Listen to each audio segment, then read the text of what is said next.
The Lich is the scariest villain in Adventure Time. Maybe the scariest villain in any cartoon, period. He doesn't monologue for fun. He doesn't really have a tragic backstory that makes you feel bad for him. He just wants everything to die. And for the longest time, that was enough. He was pure evil, and that was the whole point. But something has been bothering me for years now. It's a single line, one sentence, buried in the episode Whispers. I am the ceaseless wheel, the last scholar of Golb.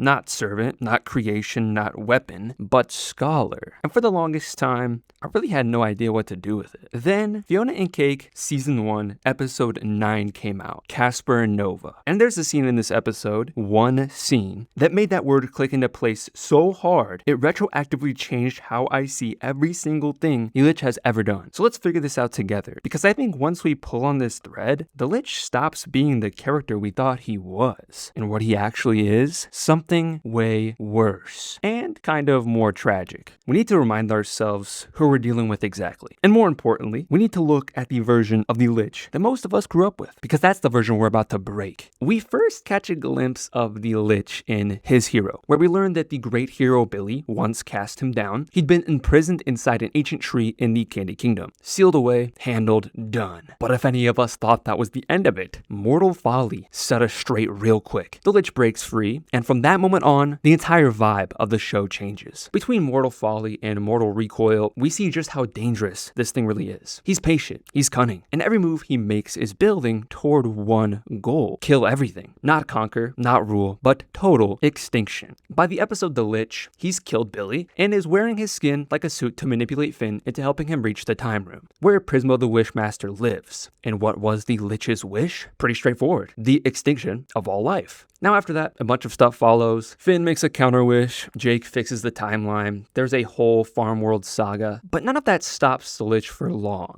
In the episode Wake Up and Escape from the Citadel, he's right back at it. This time, he literally kills Prismo, he releases the criminals from the Crystal Citadel, and this guy just does not quit. But here's where the show does something a little wild. By the end of Escape from the Citadel, the Lich gets splashed with the Citadel Guardian's healing blood and is turned into a giant baby. Tree Trunks and Mr. Pig adopt him, and they name him Sweet Pea. And again, for a while, the most dangerous being in the multiverse is just some kid going to school and having nightmares he doesn't understand. The point is, across every appearance, every form, every setback, the Lich's goal never wavers. He is a missile aimed at existence itself. And for years, that was how we all understood him. The Lich is entropy. The Lich is death. He's not really a character with motivations. He is the motivation. He's the very concept of ending, given a skeleton and a voice. Which, by the way, what a voice. Ron Perlman did not have to go that hard. Every line this guy delivers sounds like the universe is reading you your last rites. It's genuinely unsettling and has given me goosebumps on multiple different occasions. So that's the Lich we all know. And that reading works. Almost perfectly, except for that one word, scholar. Why would a force of nature call itself a scholar of anything? Fire doesn't study burning, gravity doesn't research falling. If the Lich really is just the concept of death, why does he describe himself like someone who chose to be here? Let's keep that question in our pocket, because the answer is coming, and it's not what any of us expected. Alright, so now we've got the standard reading of the Lich fresh in our minds. Let's go back through his history and see if it still holds up, because once you start looking at his behavior through the lens of that word, scholar, some things start feeling really off. Let's start with something we've all noticed, but maybe never questioned. The Lich is terrifying, but is he ever presented at the top of the food chain? Think about the episode Gold Stars for a second. The Lich temporarily takes over Sweet Pea and starts talking about the primordial monsters, creatures that existed before time itself. And listen to how he talks about them. Before there was time, before there was anything, there was nothing.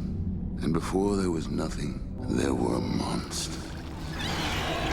It's not with superiority. There's almost a reverence there. And Golb? Golb sits above even those creatures. Now compare that to every other villain in the show. The Ice King just wants some company, Lemongrab wants control, even Hunson Abadir, literally the devil, is mostly just a bad dad. They're all doing their own thing, for their own reasons. But the Lich? He's always pointing upward, always referencing something bigger, something he's working towards that isn't himself. Does that seem like a force of nature to you? Or does that seem like someone with a boss? Let's keep keep going, because here's the other thing. If the Lich were truly just the concept of death, why does he even need plans? And watch what happens after each failure. After the Billy disguise falls apart, he adjusts his approach. After the Citadel, he adjusts again. He learns. He targets specific threats. He manipulates specific people. We're watching someone delicately execute a strategy. And here's the thing about strategies. They serve goals. And goals have to belong to someone or something. So we've got a villain who always defers to something higher, who behaves more like a strategist than a force of nature, and who calls himself a scholar. But there's one more thing we need to look at before this all comes together. Golb himself.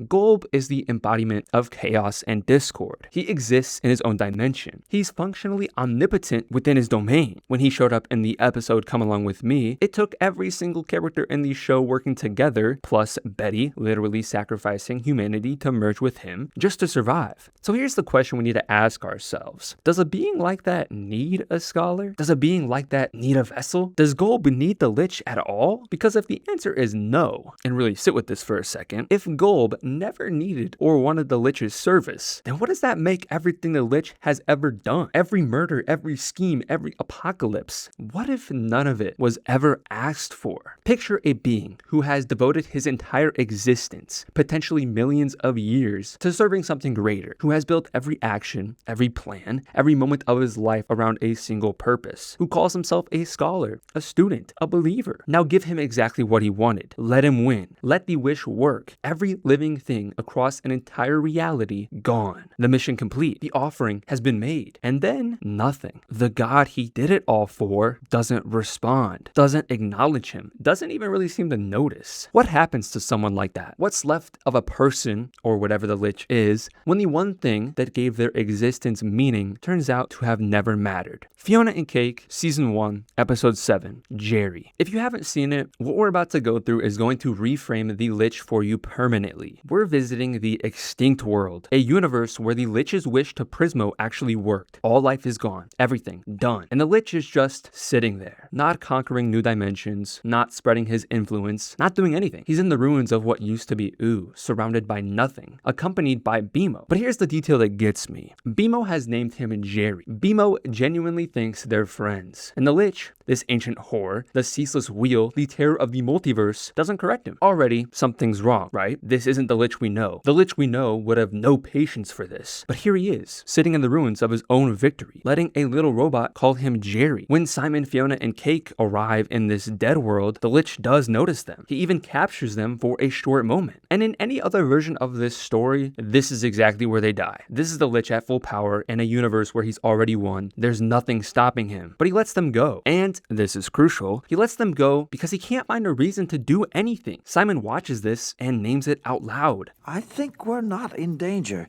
He seems really depressed. The Lich accomplished the one thing he existed to do. He made the offering, and no one came to collect it. No acknowledgement, no reward, no sign, just silence forever. And then comes the scene, the one that made the word scholar click. Simon opens a portal to Golb's dimension, and the Lich follows him through. And for the first time in the entire Adventure Time franchise, we see the Lich face to face with his master, Golb. Now Golbetti, the merged form of Golb and Betty Groff. And what does the Lich do? He kneels. He clasps his hands together. He prays. The Lich, our Lich, the one we've been watching for over a decade, gets on his knees and begs. He explains what he did. Everything he did. He killed it all. Every living thing in his entire reality. Gone. All of it for Golb. And then he asks the one question that's been destroying him. No.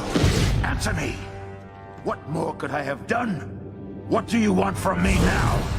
Golbetti just looks at the Lich, this ancient, devoted, all-powerful agent of death, who has spent his entire existence in service of this single being, and without a word, without a flicker of recognition, turns his body into a geometric block, just another shape floating in the void, indistinguishable from debris. That's it. That's how it ends for the last scholar of Golb, from the one thing that was supposed to be everything. For 10 seasons, we understood the Lich as evil incarnate, the physical manifestation of death and destruction. And all of that technically is still true. The things he did don't go away. He killed people. He tried to end all life multiple times. But now we know the engine behind all of it. And it wasn't some inherent cosmic nature. It was faith, obsessive, all-consuming faith, and something that never asked for it and never cared about it. Not necessarily because Golb rejected the Lich, that would at least be something. Golb simply doesn't want. Golb is entropy. The Lich spent an eternity trying to find meaning in something that is, by definition, meaningless. Do you see how much worse that is? An evil Lich can be fought. A Lich who's a force of nature can be endured. But a Lich who was a die-hard Golb fan, someone who chose this, who studied it, who believed in it with everything he had and was wrong, that's something else entirely. Because that means the scariest villain in Adventure Time wasn't scary because of what he could do. He was scary because of how certain he was. And certainty, when it's pointed at nothing, that might be the most destructive force there is. Now, technically, there's a lot more to dig into here, and I don't think that this is a final done and done conclusion. If the Lich is the last scholar, that means there were others before him. Who were they? What happened to them? Are they the other geometrical shapes floating around Golb? And then there's the bigger question. If Golb never wanted anything from the Lich, then what is Golb, really? Because Adventure Time has this concept buried in the lore called the cosmic imagination, the idea that reality itself is a shared dream sustained by the perception of all living things. Golb exists outside that dream.